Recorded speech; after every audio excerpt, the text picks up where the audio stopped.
Hi, I'm Noah Aldridge, the registered dietitian here at Big Time Results. I'm here today to talk to you a little bit more about nutrition. So far, I've talked to you a little bit about nutrition, and what I've talked so far is that I've given you some resources to use, tips for eating out. We always say the restaurant's last concern is your waistline. They're concerned about the food tasting good and wanting you to come back.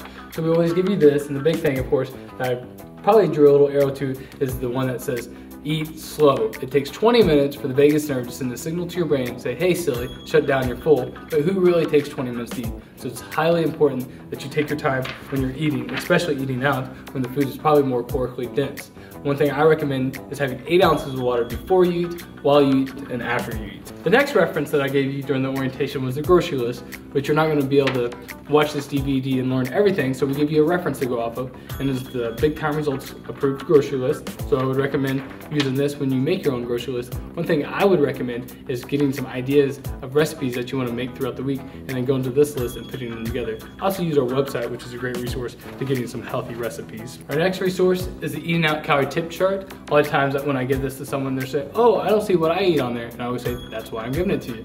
At the same time, I try to put foods on there that you would actually eat. I'm not going to put salads for every place or veggie burgers or anything silly like that, but things that you would enjoy eating. Because my main goal for you is to enjoy living a healthy, active lifestyle that's realistic, that you can implement for the rest of your life. The final resource we give you is the magnet that you can use to hang up your goals maybe. It has some ideas for micronutrients from which food sources, and it also has some kitchen conversions. So if you're deficient in a certain micronutrient, like iron, you can go to see which food product has iron in it.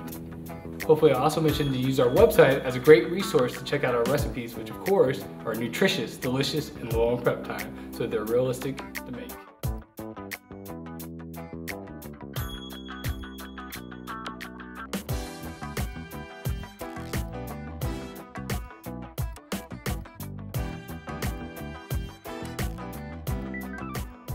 Do you remember when I showed you these during the orientation? The pound of fat that I jiggle and the pound of muscle? Which one do you want? Well, you're like most Americans and you're here to get rid of some of this fat. How do you get this fat? Well, let's look at what the average American does to get fat. The average American consumes 161 pounds of sugar per year. What's 161 pounds of sugar look like? Bam, right there. That's 161 pounds of sugar. 161 pounds of sugar is equivalent to 283,360 calories, is equivalent to, bam, 81 pounds of fat right here, 81 of these. How much time does it take to burn those 283,000 calories?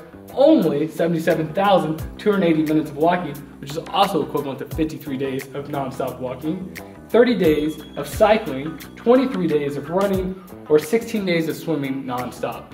So continue eating what you're doing. All you have to do is a little of exercise and you burn off 81 pounds of fat.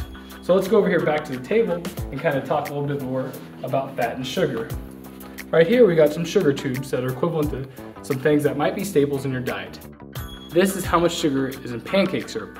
But how much pancake syrup? 2 tablespoons. Do you only use 2 tablespoons? Most people drown their pancakes in pancake syrup, so this is only 2 tablespoons. Right here, this is how much ice cream for 1 cup. Vanilla ice cream right here, 1 cup of vanilla ice cream. 1 Pop-Tart right here. How many Pop-Tarts are in a package? There's 2 Pop-Tarts in a package, so go ahead and multiply that by 2. This is a 3-inch chocolate chip cookie, and who really has only had 1 Chips Ahoy cookie? Most people have more than 1 Chips Ahoy cookie, so start multiplying again. Right here we have 1 piece of a 9-inch apple pie. That's not grandma size pie, that's a little bitty pie, a 9-inch pie. That's just 1/8 of a 9-inch pie. Here's a half cup of Jell-O, obviously not sugar-free Jell-O. This is a 1-ounce brownie square. And of course we all eat just 1 ounce of a brownie. This is 1 cup of Count Chocolate or Fruit Loops. So kids, this is what you're putting in your mouth in the morning. And here of course is 1 Hershey chocolate bar right there. Let's move on to our fat tubes. Which one out of these 2 tubes do you think is skim milk and whole milk? I don't know. This is whole milk of course. So there's a little bit of difference in the fat content of whole milk and skim milk. Here's some different meats and cheeses. This is how much fat's in 3 ounces of fish. This is how much fat's in 1 ounce cheese or bologna slice. And this right here is how much fat is in 3 ounces of 90% lean ground beef. 90% lean, not 70-30, not 80-20, but 90-10 lean ground beef. 3 ounces, that's how much fat. And these 3 tubes are how much fat is in 1 1/4 pounder cheeseburger. But I always say that's triple bypass right there with those 3 vials.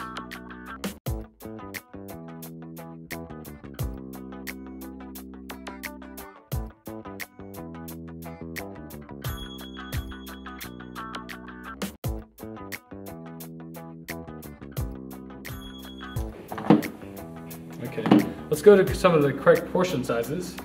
This is the correct portion size of a muffin. Have you gone to a local bakery lately and got a muffin this size? More than likely not.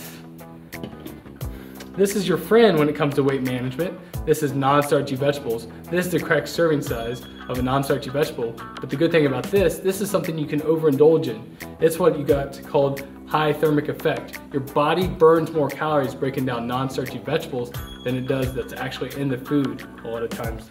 I'm sure you've heard about that with celery. The other vegetable is starchy vegetables. These are the ones that contain more calories. Corn, potatoes, peas, those are the 3 main starchy vegetables and stuff. And you see the portion size is pretty small. And you want to keep it about this size because these are the ones that are going to contribute calories. Here's the correct portion size of fruit. It's about the size of a tennis ball. Most fruit these days is like on steroids, they're huge. So when you're thinking of a fruit serving, you want to think about the size of a tennis ball. Here's a 3-ounce chicken breast and stuff. A lot of guys typically have their protein serving that makes up half their plate, and then the other half is potatoes or some starchy.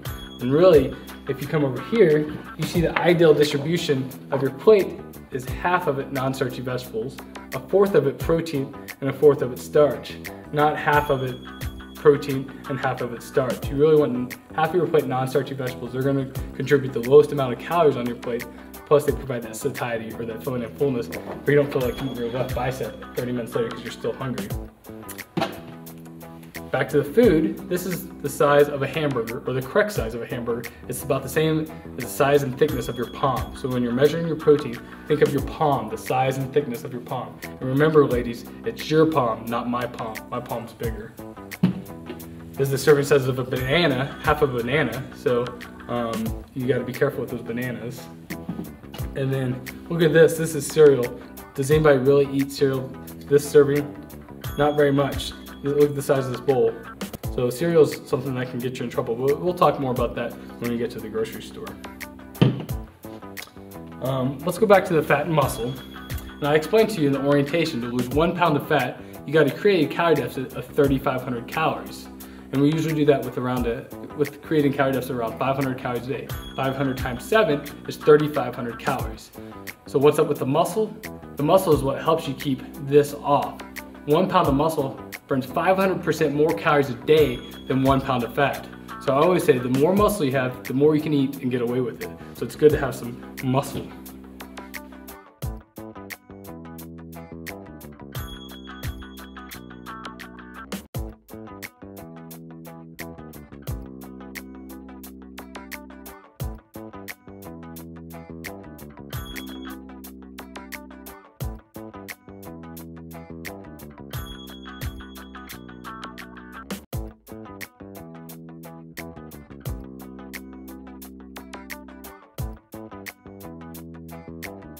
Alright, now we're going to talk about some foods that will not be at the grocery store that we're going to this evening, but we use them in some recipes.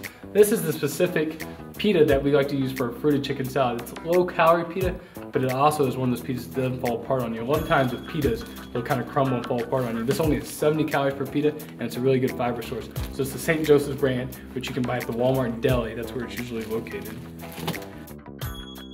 Most of you guys have probably heard me talk about this. This is like one of my favorite things ever. It's called Mr. Yoshida's. It's a marinade that's great for chicken, but really I use it a lot in vegetables and stir fry. And I use it in a lot of the recipes that are included on my website. You buy this at Sam's and it's like $4.50. It's gonna last you for the next 7 years. It's a great investment. Here's a salsa that I like to buy. It's a peach pineapple chipotle salsa, and this is what I use when I cook my fish. Basically, I just dump the salsa on my fish, and then I cook the fish in the salsa. It doesn't get much easier than that. Here's the protein I recommend, Naturally More. This is kind of the commercial size, but you can buy a smaller one at Walmart. And what I like about this peanut butter is that it's less fat, less calories, more protein, more fiber than any other protein on the market right now. And it's made with flaxseed, wheat germ, and egg whites. It's really good tasting too. A lot of the natural peanut butters you have to really stir quite often. With this peanut butter, you don't have to stir as frequent. You basically give it one good stir, make sure you don't refrigerate it, and it's good to go. And this, of course, I'm going to be a big advocate of having the non-starchy vegetables. So either you're going to have, the green beans, carrots, asparagus, broccoli, cauliflower at night. We're going to have salad, and this is the salad I recommend. Is the spring mix or spinach. That's like the roto-rooter for your intestines. It's what pushes everything through when you're eating.